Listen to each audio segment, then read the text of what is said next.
I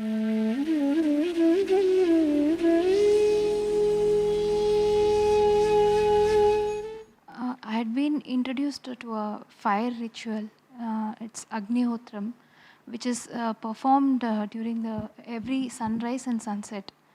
But in this ritual, we use ghee, that cow dung, everything. Once I got to know that use of ghee is there in this, and I'm using the cow dung, I'm not willing to continue this any further. In English, they had translated it as fire sacrifice. And I did not actually get the actual meaning of that word. Let's say your son is in class 10th. He would be one day.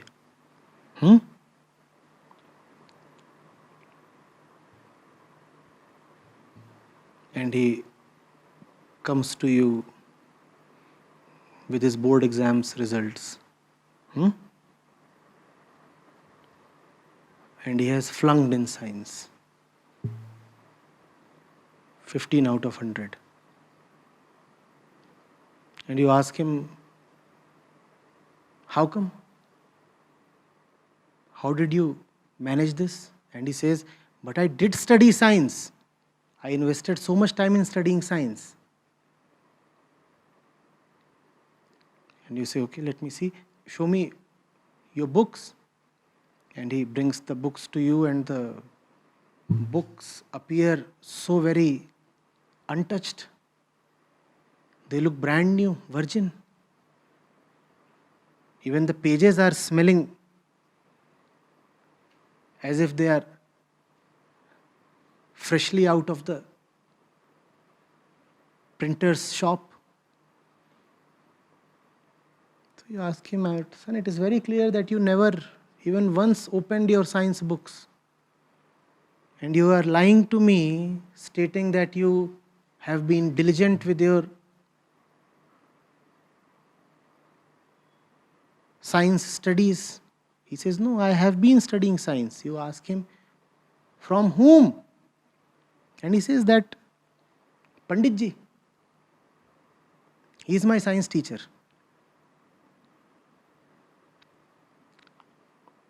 That Mohalla temple is there, and that Panditji is there. And he knows all the sciences in the world. And he has been my science teacher.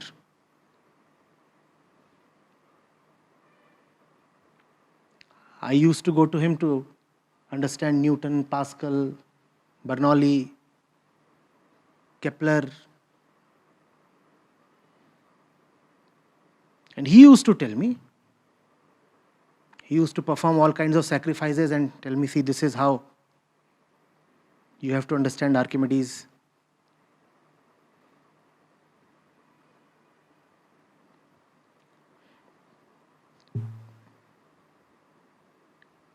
If the matter at hand is scientific, if it relates to matter,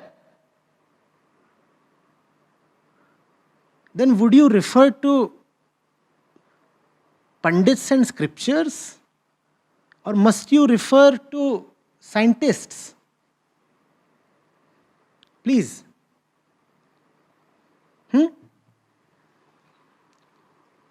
Please. 50 years back, 100 years back, when people used to fall ill, even then they would go to the local priest. And he used to perform all kinds of wonderful miracles. He would beat someone up with some stick, and the fellow would get cured. Cured as in cured of this worldly existence.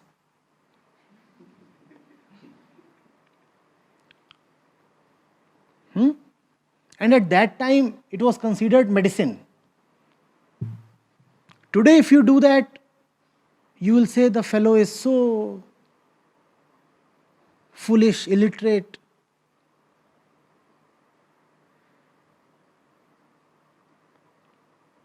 Full of superstition.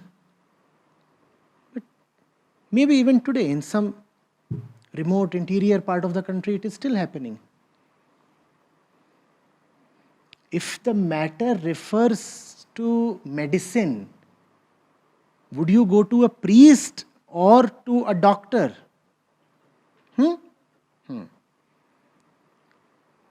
So if you have to talk about gases and environment, would you listen to the so-called religious people and priests, or would you rather consult a scientist or environmentalist? Tell me. And when I say that you have to go to a scientist, that does not mean YouTube. Scientists are not found on YouTube. If you have to take the opinion of a scientist, go to a proper scientific book or refer a research journal.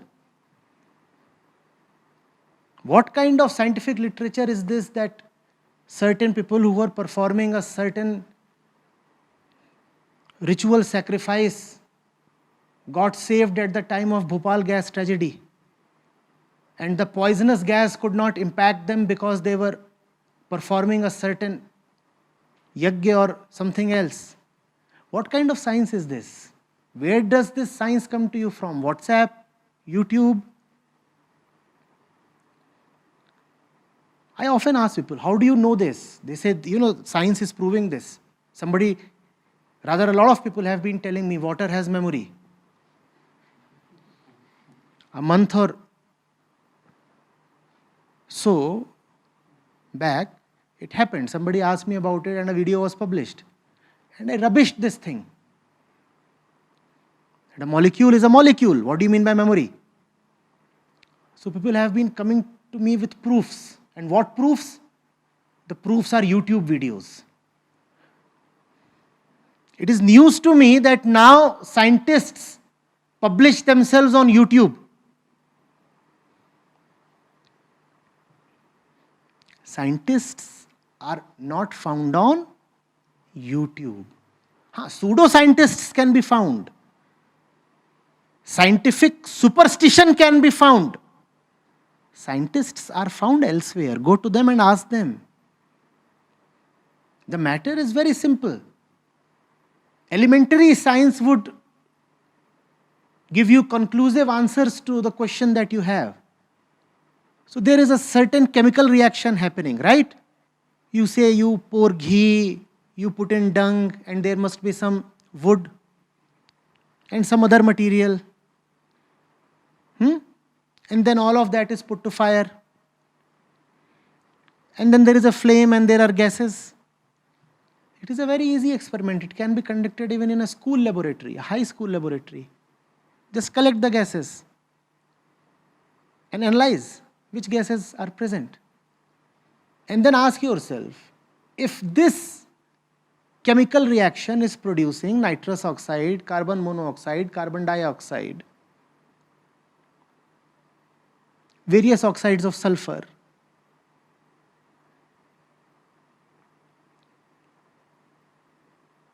a little bit of maybe methane, a lot of water vapor,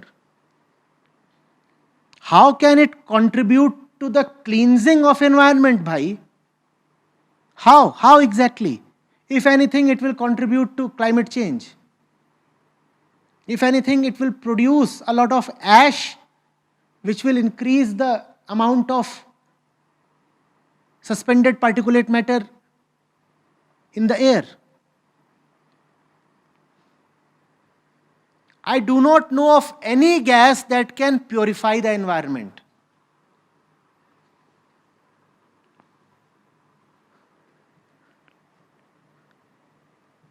In markets, you do have air purifiers, but they are not purifiers. Air has a certain composition. What do you mean by adding something to the air so that it gets purified? What kind of logic is this? What kind of science is this?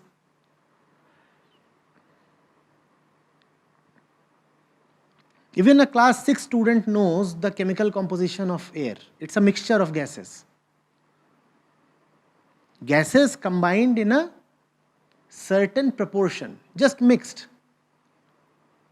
Combined not in the sense of chemically reacting, just mixed.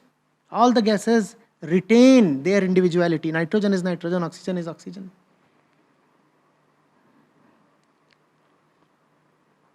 Now there is 80% nitrogen in the air, and if you add oxides of nitrogen to air, how is air getting purified? Tell me. And don't trust me on this, because on this matter, I cannot be an authority. Go and consult a scientist.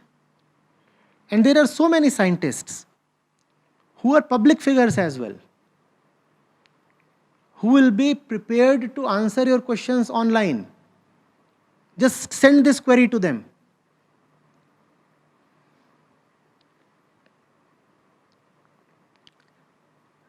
We have greatly reduced religion and brought it down to the level of crass materialism.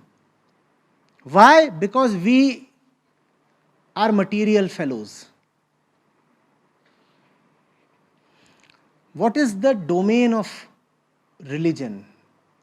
What is the question that religion deals with? Religion does not deal with gases and material and fire and oxidation. All that is not the rightful domain of religion. Religion deals with only one question. What is this I?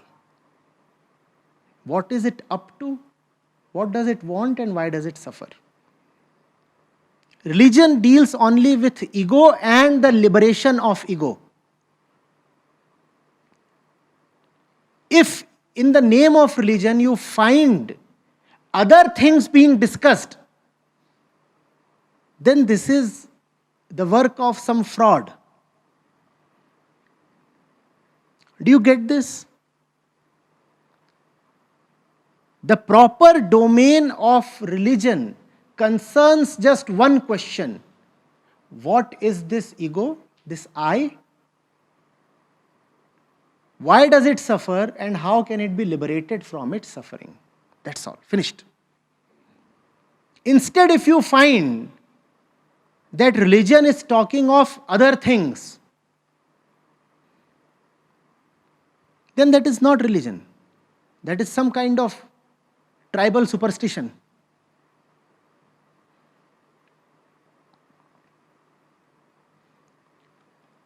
In the name of religion, if you are talking of fruits and vegetables, wear this, don't wear that, eat this, don't eat that.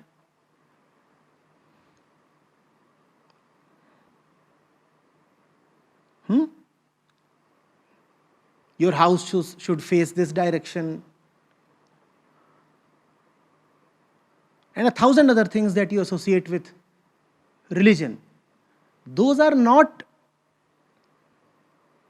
in the purview of religion at all in the first place. Religion has nothing to do with those things.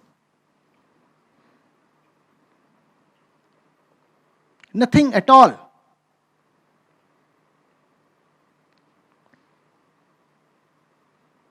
Are you getting it?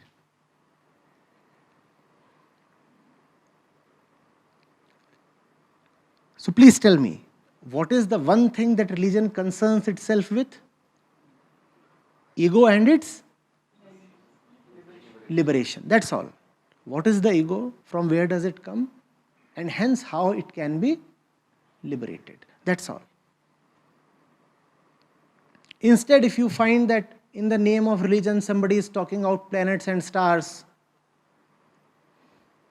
and this and that and 1,000 other things, then all that is just a sham. Either the fellow himself knows nothing or he is out to fool an entire population.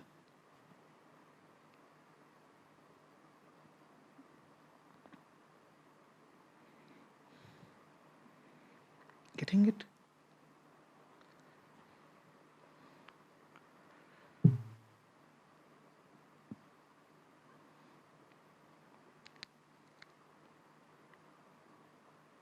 Clear?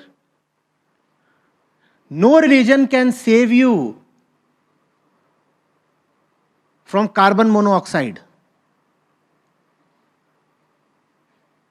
Not at all. Or from the gas that was released in the Bhopal gas tragedy. Which gas was it?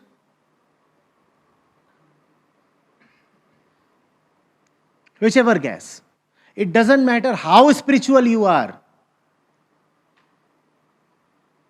If your neck is inserted in a container of nitrous oxide or carbon monoxide, you will not be saved. Material is material, the body is material, and the body will react to material just as material reacts with material, just as molecule reacts with molecule. It doesn't matter whether it is the lung of a Buddha or the lung of the most fallen being in the universe.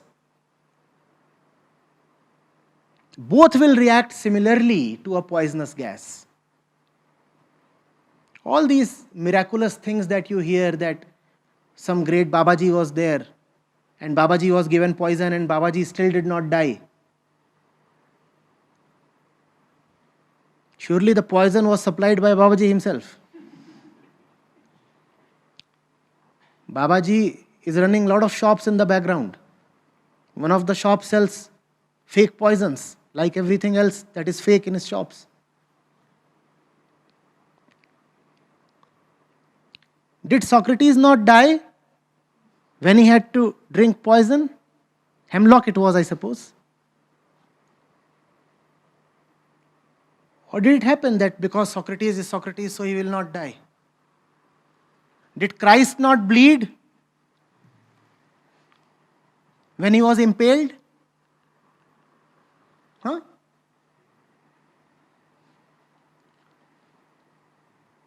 A very ordinary hunter struck Krishna, and that was enough for his body to succumb. Body is body.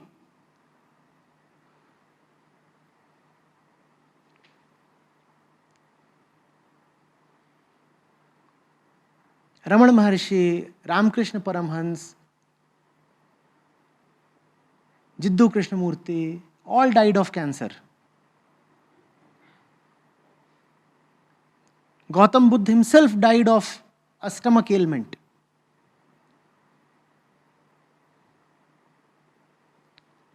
And they were luminaries. They could have performed some yajna and said, to hell with cancer. Here is the divine yajna. If you want to really understand what yajna is, then go to the Bhagavad Gita. There Sri Krishna has explained the real meaning of yajna. Yajna means to devote your actions to the Almighty. That is yajna. Not that material thing that you keep doing in the morning and evening. Burning wood, putting in ghee and all that. That is a very gross form of yajna. Real yajna is what Sri Krishna talks of in the Bhagavad Gita.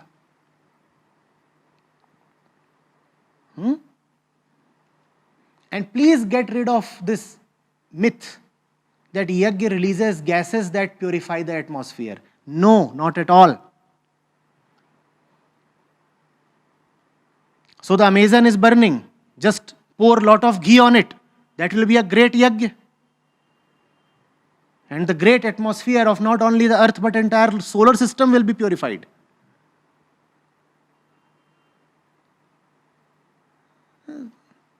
Nonsense.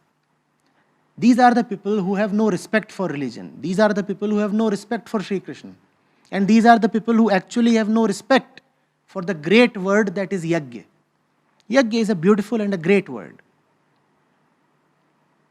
But these people who do not understand anything and yet are very egoistic have spoiled everything. They just touch even the most sacred of words, institutions, pointers, and distort them.